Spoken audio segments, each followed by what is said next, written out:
project meant for the school and for the students and for the teachers, and then try to share it much more widely over the next couple of years. So that's kind of the way.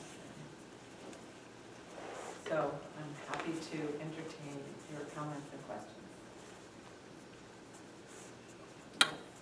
Hi, thanks for coming. I'm Mika Tan from Singapore, and I was just wondering, the QR codes, could you monitor their people's access to them? And could you monitor them geographically? Yes, we do. We can. We don't always do that, but we can monitor them geographically. And you know, when you look at that data, you can see sort of spikes, and you can see flat lines, and you can see spikes again, depending on what kind of. We have to get people to interact with it, right? So there's the kind of casual, like, oh, what's that? But then there's the more targeted, like, you know, there's a tour going on Saturday morning at 10 o'clock, and so you'll see, you know, great spikes. A lot of, we not only use the QR, but we always have the web address too, so that people that are not, don't have a smart device or don't have the right technology to link can just look online. So we do a lot of promotion on Facebook too, and when we do a promotion of a story, you know, there'll be like a huge surge in it. We haven't been really asked to do kind of geocoding, but I think that that would be, like if we really do a community-focused project, that would be something that would be good to build into it. Because it's really powerful to have data about access and people looking at the information. Yeah. And with something like that, I can imagine it's a smartphone. You can probably get a lot more information about, for example, if this person saw this ad in, say, New York, and then continues to look at that website somewhere else, or if you could sort of map it out, that might say a different story. Do you know how to do that? Well, with GIS, but with a lot of coding and stuff. But yeah, I mean, I think it's possible. Yeah. No, I know it's possible. There are all these organizations that are global organizations.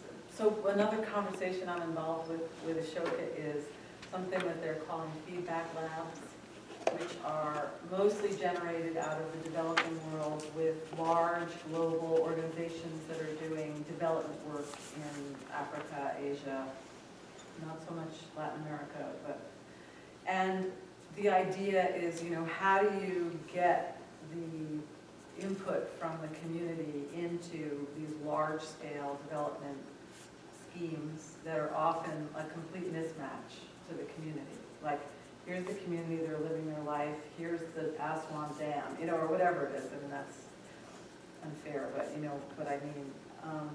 And how do you, like, lessen that gap, and how do you bring people's ideas to bear on these large projects? So there's an organization called Ushahidi, which started in Africa based on crisis management and election, you know, fairness work, and they have a really sophisticated geocoding.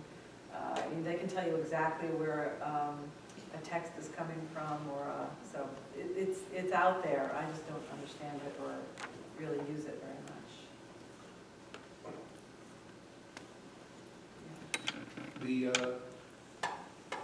reaching out to the people who are raised in violence, men particularly, and trying to come at some of those resilience factors. I'm first curious what you learned, and then also how do you take what you learned and leverage that? That's very hard because it's a very politicized set of interventions. But what I learned was that just like in the mentoring world, there's all this information about how a caring adult is like such a huge and important quiver, you know, arrow in the quiver of resilience. That's the case with these young men, with these, well, they weren't young necessarily when I interviewed them, but growing up, but it was a woman that they had a very close relationship with who, I mean, it's so kind of awful to talk about in a way, because what that relationship with an adult woman who was not their mother, who was being beaten usually, it allowed them to see an adult woman as a human being instead of as a, punching bag or in an objectified way. And so that relationship was kind of translatable then to their own mother and their own experience of, they all talked about like this moment in time where they felt like they had to choose to either be, sadly in their words, to side with the victim or to side with the victimizer. And they really, across the board, said that this relationship with this other adult woman kind of gave them the ability to not side with the victimizer. And a lot of these guys struggled with violence. It wasn't like they were like, I swear this off, I'm a Quaker, I'm never going to do this. But they struggled in a way that was very conscious and was very self-aware and very aware of the fact that it would be easy for them to kind of go down that rabbit hole. And some of these guys were really severely battered. They were really, really abused very badly, and you just wouldn't imagine that they would end up being kind of on the other side. What we did with it was that we created this. So this was while I was at Connect. And at that time, and still even to this day, most of the batterers intervention initiatives that are labeled batterers intervention are run out of the criminal justice system. So you mostly have to be arrested before you're going to get referred to one of those programs. And they're very behavior mod oriented, and they don't really believe in people telling their story. And that's not only not done, but it's completely rejected as a technique or a strategy. So like with the women who said, the most important thing was for me to protect my kids, we figured that for guys it was similar too. They didn't want their kids to grow up and be in pain, physical or emotional pain. And so we kind of created a father's initiative where we used their stories about growing up to connect with their experience of being a father. It was only for guys who were dads, so there was a whole lot of people left out. But it did become a very powerful program that I couldn't get funding for, and lasted about 6 years and then kind of died out. And it's kind of resurfaced now because that world has softened a little bit in terms of what they think is worth trying out, and there's more interest in early intervention rather than waiting for someone to get arrested. There's a little bit more experimentation in the world. But when you did hear the stories of men who, and I have interviewed men who are batterers, there's a lot of pain around their childhood. So what else is there, right? But there is almost always this like scared little boy hiding in the closet or something like that, witnessing a terrible event between their father and their mother that they're so interested in blotting out and ignoring or forgetting. And that's like a place of a lot of, batterers don't want to experience themselves as being in pain. They want to experience themselves as being in control. So it's, I don't mean to be so therapeutic about it, but to help them reconnect with that experience of being a child and being scared and being, frightened for themselves, but also probably for their mother, is kind of, in my opinion, the sort of seed of empathy. Like, I think it's all about empathy. If you empathize with someone, you're probably not going to beat them up unless they go crazy and they're attacking you. So if you can help someone who's a batterer see this person that they feel justified in treating badly, that they're actually doing something wrong, and that hurts them, and that hurting them should also hurt themselves, I think that you've done a lot. So, but it's, like a lot of, like needle exchange in the health, it's a very politicized, controversial. Should we do that? Is that promoting, using drugs, the whole thing? Well, with batterers, it's kind of, the whole movement is very dehumanizing to men who are abusive, and I personally believe that that is why there's so little effective treatment, is because the movement has dehumanized men who are, violent in their homes. So you've mentioned how you're the serial founder, and then, but they've also had a few mentions like, oh, we couldn't get funding for that, and blah, blah, blah. So there's that, and then, so my question is, for a lot of us who are here at Middlebury and interested in these ideas of social change and community organizing, what advice can you offer as we like head out into the world and that kind of balance of, trying to found something on your own or trying to engage in some way and trying to have the support and resources? How do you go about doing that, Oh, that's such a hard question.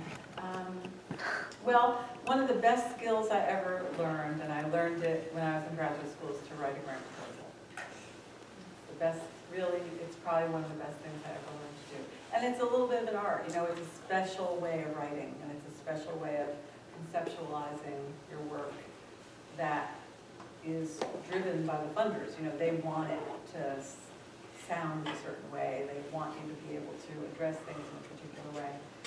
So if you can either, I've never taken a class in grant writing, but I've raised $100 million. So, something was good about my ability to write, but the other thing that was good was that I knew exactly what I wanted to do, and not exactly but I knew what the vision was, and I was able to communicate that to people, and that was effective. It's changed a lot, I have to say, since the recession, and now things are back. There's a lot of money out there. Accessing it is a different kettle of fish. It's like dating, I've decided. And really, I feel like a lot of it is even more driven by personal relationships now than it used to be. There used to be more kind of open competition and transparency in the funding world. I feel like a lot of it now is very much about meeting the right person, exciting them about your idea, and having them invest in it or share your idea with other people who can invest in it. This is a place filled with money and privilege, and the more you can hone your ideas here and connect with people who can connect you with resources, be that people that can help you with a place to go, connections to other people who are interested in philanthropy, the better you'll be. But really being able to articulate what it is that you want to do and understand where you fit in the universe, because you're not alone. There are 5,000 other people who are interested in recycling, right? So what is unique about your recycling project? Is it where you're doing it? Is it with whom you're doing it? Is it the strategy that you have? So you have to, in a way, specialize. You have to make sure that you are distinguishing yourself from the many other worthy causes that there are out there, in particular in the similar, world. And nothing succeeds like success. So you get your first grant and you do what they now call leveraging it. And one of the best ways, I think, to raise money is to get someone to front you a little bit and use it as a challenge grant and say, I just got $5,000 from blah, blah, blah, and if you give me 5,000 more, they'll match it. And if, so it's kind of like a game of checkers where you're trying to king someone, and you just try to keep doing that until you have. But the other thing I have to say is you've got to do it. You've got to do it and then try to get money. There are people out there in the world that have venture capitalists behind them. To me, it seems like a lot of that is product-oriented rather than change or community-driven. But if you do it and you have something, you've proven several things. You've proven that you have an idea that you've moved forward. You've proven that you have the capacity to actually think an idea and make it real, and that you've been willing to put yourself kind of on the line for it. And that's harder for some people than others, given their the financial realities and the other kind of family commitments in their life, but, and so if that's the case, you need to collaborate, you know, you really, and collaboration is, I think, just an important thing, whatever you do. You're not alone in wanting to do that work. Building a coalition or a collaboration is, I think, an important way to move forward in the world. And, you know, I think one of the issues I have with the whole world of social entrepreneurship is this idea that we are super whoever we are, men or women, and that we're going out there and we're going to do this and it's going to be the best thing that ever happened and we are the person that made it happen. You know, I don't think that's the way things work, and I don't think that's the way change happens, even though there need to be leaders. There's no doubt that leaders are a galvanizing force, but it's false to think that, you know, one person is really able to make that kind of change happen, and many hands make light work, and finding ways of building positive collaborations where resources are shared and work product is shared is a really great thing to do. That was a long answer. Without a lot of specifics, I'm afraid. Yeah. On that note, would you consider yourself a natural collaborator, someone that's naturally able to gather people towards your cause, or is that a skill that you've learned over time through your experiences? I think both, but you know, I'm old enough that the first work I did was in a collective. So I don't know if they exist that much anymore. And when I first started in this collective, I had a lot of trouble because I was like, I didn't know how to do it. I didn't know how to really like make joint decision making, do my part, bring that part back together, problem solve with people. But the other thing about collectives is that there's a lot of negative and positive feedback that go on. So I got a lot of feedback about, why did you do that? Why didn't you talk to me about it? Why did you do that? You know, so I feel like I learned, I don't know, it wasn't the hard way, but I learned by trying to be part of something bigger than me. But I definitely wasn't good at it at first. And I feel like I'm very collaborative. I have, I maybe even err on the side of collaborative, but it's just, I really believe in it. And it's, you know, this project with David, you know, never would have happened without, or it would have happened, it would have taken 3 more years for it to happen without that collaboration.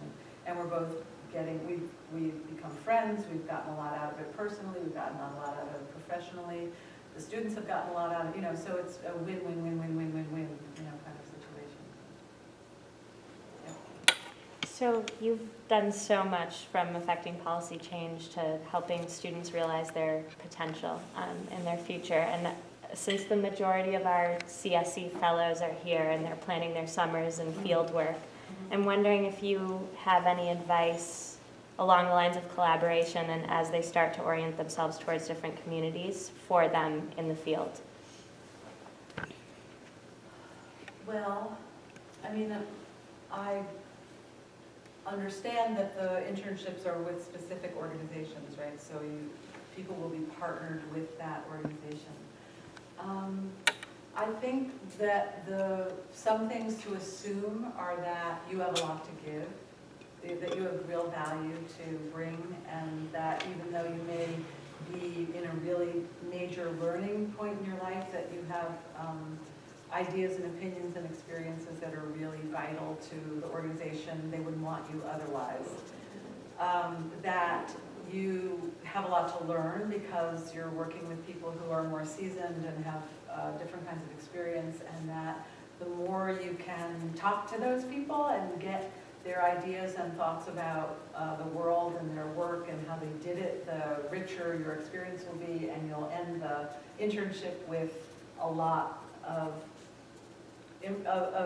stuff that's not going to necessarily go on your resume, but is going to really bring you great joy and great progress in your life. And that, in my opinion, relationships are everything. And the deeper the relationships you can build with the people around you, the more likely you are to be, for them to have you back, for them to link you with other people that are in your field of interest, to write you great letters of support, to start an office in Boston with you, there are all sorts of things that will come out of your connections with employers and with people who are leading your internships. And I think that even if you are interested in product design and you're working in a social change organization, there are elements of that work that are cross-pollinatable and that you can bring those two worlds together in really dynamic ways if you just let those thoughts, kind of cross one another. Things are more connected than you think sometimes, and I think it's important to think in a more kind of synthetic way often than, this is the path and I'm on that path and that path is going to get me to that end result. That the broader your experience and connections can be, the better off you're going to be when you do get to that end point. Go get them.